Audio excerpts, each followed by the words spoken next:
Hello friends, welcome to ரிவர்ப்ஸ் voice over Tamil. இன்னைக்கு நம்ம இந்த வீடியோவில் நம்ம வழக்கம் போல் பார்க்கக்கூடிய ஹாரர் ஸ்டோரியை தான் இன்றைக்கி நம்ம இந்த வீடியோவில் பார்க்க போகிறோம். நீங்கள் நம்ம சேனலுக்கு புதுசு அப்படின்னா மறக்காமல் நம்ம சேனலை சப்ஸ்கிரைப் பண்ணிக்கோங்க. சப்ஸ்கிரைப் பண்ணுறது இல்லாமல் பக்கத்தில் இருக்கிற பெல் ஐக்கனை கிளிக் பண்ணி ஆல் என்ற ஆப்ஷனை செலக்ட் பண்ணிக்கோங்க. ஃப்ரெண்ட்ஸ், உங்கள் வாழ்க்கையிலையும் ஏதாவது ஹாரர் ஸ்டோரி நடந்திருக்கு, அதாவது அமானுஷ்ய சம்பவங்கள் ஏதாவது நடந்திருக்கு அப்படின்னா அந்த ஸ்டோரியை நீங்கள் நமக்கு ஷேர் பண்ணலாம். அப்படி நீங்கள் ஷேர் பண்ணணும் அப்படின்னு நினைக்கிறீங்க அப்படின்னா நான் கீழே டிஸ்கிரிப்ஷனில் இன்ஸ்டாகிராம் ஐடியும் இமெயில் ஐடியும் கொடுத்துருக்கேன். அந்த இமெயில் ஐடி இன்ஸ்டாகிராம் மூலியமாக நீங்கள் உங்களுடைய ஹாண்டட் ஸ்டோரியை ஷேர் பண்ணலாம். நீங்கள் ஷேர் பண்ணக்கூடிய ஸ்டோரிஸ் உண்மையிலேயும் சுவாரஸ்யமாகவும் த்ரில்லிங்காகவும் இருந்தது அப்படின்னாக்கா நான் அந்த ஸ்டோரியை நம்மளுடைய சேனலில் போஸ்ட் பண்ண ட்ரை பண்ணுறேன். வாங்க ஃப்ரெண்ட்ஸ், டைம் வேஸ்ட் பண்ணாமல் வீடியோக்குள்ளே போயிடலாம். சம்பவத்துக்குள்ளே போகிறதுக்கு முன்னாடி சேனலில் ஒரு சின்ன அப்டேட். அதாவது நம்மளுடைய கோஸ்ட் ஸ்டோரிஸை பார்த்தீங்கன்னா ஒரு சீரியஸாக எபிசோட்ஸாக நம்ம கண்டினியூ பண்ணலாம் அப்படிங்கிற மாதிரி முடிவு பண்ணியிருக்கோம். அதாவது இனிமே நம்மளுடைய ஹாரர் ஸ்டோரிஸ் உடைய அந்த எபிசோட் நம்மளுடைய அந்த ஹாரர் ஸ்டோரிஸ் உடைய பேர் பார்த்தீங்கன்னா கோஸ்டீஸ் ஸ்பாட். ஸோ நம்ம இந்த வீடியோவில் நம்மளுடைய கோஸ்டீஸ் ஸ்பாட்டுடைய எபிசோட் 1 தான் பார்க்க போகிறோம். பேகுன் கொடார் ரயில்வே ஸ்டேஷன். கௌரவ் என்பவர் ஒரு டிக்கெட் கலெக்டர். இவருடைய போஸ்டிங் பார்த்திங்கன்னா வெஸ்ட் பெங்கால் அப்படிங்கிற வெஸ்ட் பெங்கால் ஸ்டேட்டில் இருக்கிற ஒரு சின்ன ஊரில் இருக்கிற ரயில்வே ஸ்டேஷனில் போஸ்டாக இருந்தது. அந்த ரயில்வே ஸ்டேஷனுடைய பேர் பேகுன் கொடார் ரயில்வே ஸ்டேஷன். ஒரு இரவு நேரம் கௌரவ் முதல் வாட்டி பார்த்திங்கன்னா அந்த ரயில்வே ஸ்டேஷனுக்கு ஆட்டோவில் போய்கிட்டு இருக்காரு. அப்படியே ஆட்டோவில் போய்கிட்டே இருக்கும்போது ஒரு வழியாக அந்த ரயில்வே ஸ்டேஷனுக்கு ரீச் ஆயிடுறாங்க.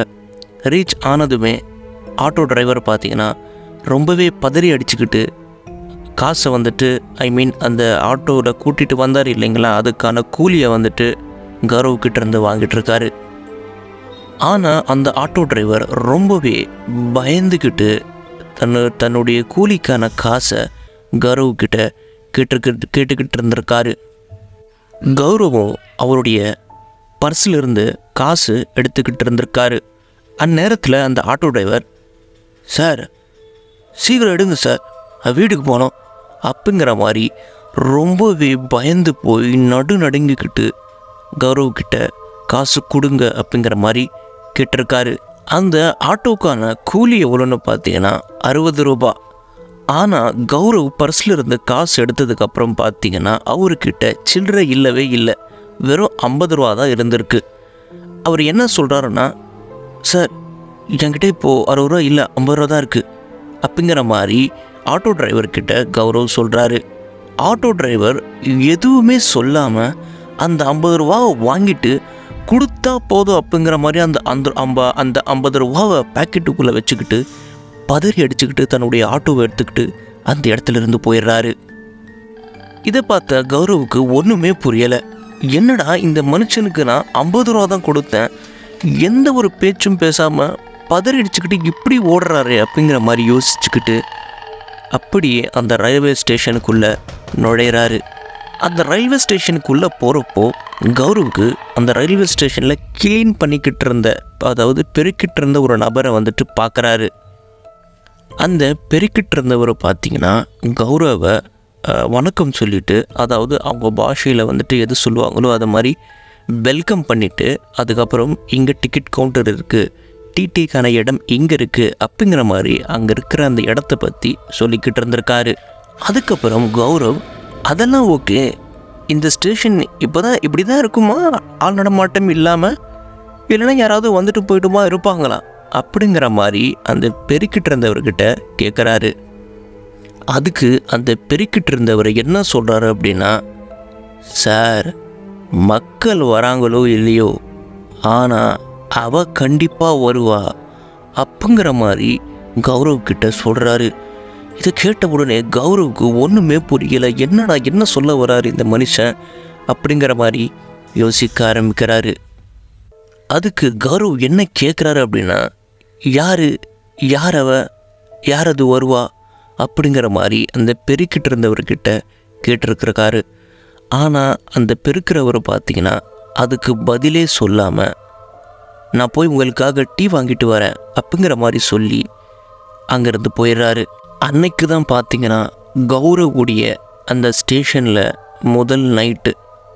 அதுக்கப்புறம் அவர் என்ன பண்ணுறாரு அப்படின்னா, அந்த ஸ்டேஷனில் இருக்கிற தன்னுடைய ஆஃபீஸ்க்கு போயிட்டு அவருடைய ரெஜிஸ்டர்ஸ் எல்லாமே வந்துட்டு அப்டேட் பண்ணுறாரு. அப்படி அந்த ரெஜிஸ்டர்ஸை அப்டேட் பண்ணிக்கிட்டு இருக்கும்போது திடீர்னு ஒரு ட்ரெயின் சத்தம் வருது. ட்ரெயின் சத்தம் வந்தது இல்லாமல் ஒரு ட்ரெயின் அந்த பேகன்கோடா ரயில்வே ஸ்டேஷன்லேருந்து நிற்காமல் க்ராஸ் பண்ணிக்கிட்டு இருந்தது. இதை பார்த்த உடனே கௌரவ் என்ன நினைக்கிறார் அப்படின்னா, நம்மளுடைய சார்ட்ஸ் படி அந்த ட்ரெயின் இந்த ஸ்டேஷனில், அதாவது பேகன்கோடா ஸ்டேஷனில் நின்று தான் போய் ஆகணும். ஏன் அந்த ட்ரெயின் நிற்காமல் அது பாட்டுக்குன்னு போயிட்டுருக்குது அப்படின்ட்டு சொல்லி ரொம்பவே யோசிக்க ஆரம்பிக்கிறாரு. யோசிச்சுக்கிட்டு இருக்கும்போதே திடீர்னு அவர் கதவு பக்கமாக அந்த ட்ரெயின் போகிறத பார்த்துக்கிட்டு இருந்திருக்காரு.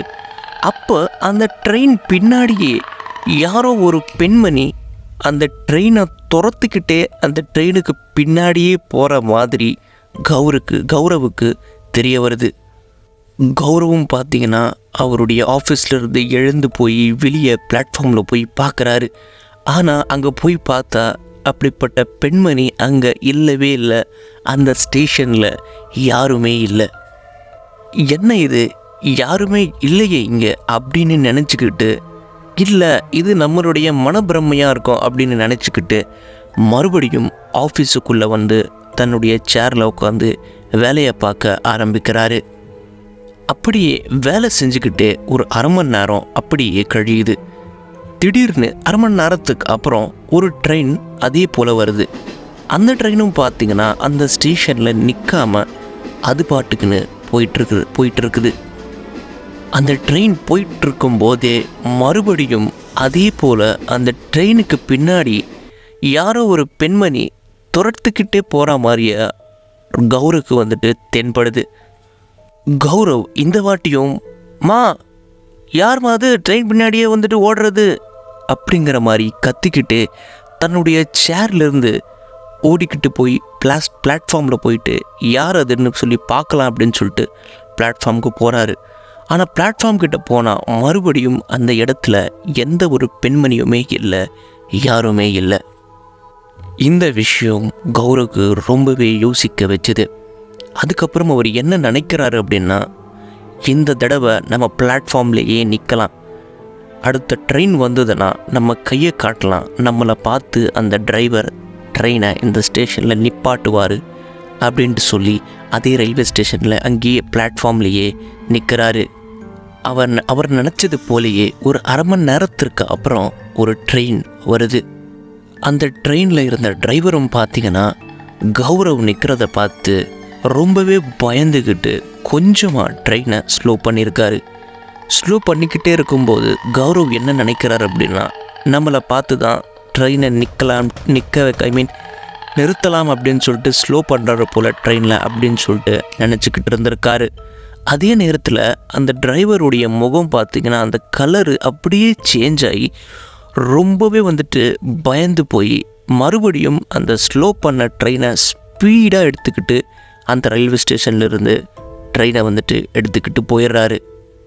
அந்த நேரத்தில் கௌரவ் டிரைவரை வந்துட்டு நம்ம கத்தி ட்ரெயினை நிப்பாட்ட சொல்லலாம் அப்படின்னு சொல்லிட்டு யோசிக்கிறாரு.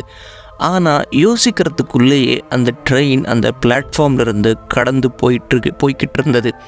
அதே நேரத்தில் அந்த ட்ரெயினுக்கு பின்னாடி பார்த்திங்கன்னா கௌரவுடைய கண்ணு முன்னாடியே ஒரு பெண்மணி அந்த ட்ரெயினுக்கு பின்னாடியே துரத்துக்கிட்டு அந்த ட்ரெயினையும் விட ஸ்பீடாக வந்துட்டு முன்னாடி அப்படியே அந்த பிளாட்ஃபார்மில் போயிடுறாங்க.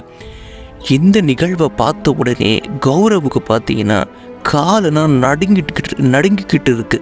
அது மட்டும் இல்லாமல் உள்ளுக்குள்ளே பார்த்திங்கன்னா ரொம்பவே கொலை நடுங்கி போயிடுச்சு அப்படின்னு தான் சொல்லி ஆகணும். அப்படியே அந்த பயத்தோடைய கௌரவ் தன்னுடைய ஆஃபீஸுக்குள்ளே வந்து கதவை மூடிக்கிட்டு சேரில் உட்காந்து கொஞ்சம் அப்படியே மூச்சு வாங்கிக்கிறாரு. ரொம்பவே பயந்து மூச்சு வாங்கிக்கிட்டு இருந்த கௌரவுக்கு ஒரு பேரதிர்ச்சி காத்துக்கிட்டு இருந்தது. அதாவது அவர் இருந்த ஆஃபீஸில் பார்த்திங்கன்னா அவர் கதவு மூடிட்டார். ஆனால் அங்கே ஒரு ஜன்னல் இருந்திருக்கு. அந்த ஜன்னல் பக்கமாக திரும்பி பார்த்தப்போ அவருக்கு ஒரு பேரதிர்ச்சி காத்துக்கிட்டு இருந்திருக்கு. அந்த ஜன்னலில் பார்த்தீங்கன்னா ஒரு பெண்மணியுடைய, அதாவது பாதி உடம்பு, கீழே காலே இல்லை, வெறும் இடுப்பு வரைக்குமே இருக்கிற உடம்பு கீழே தரையில் பார்த்தீங்கன்னா அப்படியே கையை வச்சுக்கிட்டு நகர்ந்துக்கிட்டே அந்த ஜன்னல் பக்கமாக வந்துக்கிட்டு இருந்திருக்கு. இந்த நிகழ்வை பார்த்த உடனே கௌரவுக்கு கொலை நடுங்கி போயிட்டு, இங்கேருந்து நம்ம அதாவது பிழைப்போமா சாவோமா அப்படிங்கிற மாதிரி நிலைமைக்கு கௌரவ் வந்திருந்தார். அந்த விசித்திரமான பயங்கரமான பெண்மணியை பார்த்து ரொம்பவே பயந்து போயிருந்த கௌரவ் அந்த ஆஃபீஸுடைய பின் கதவு மூலியமாக வெளியே ஓடிடுறாரு.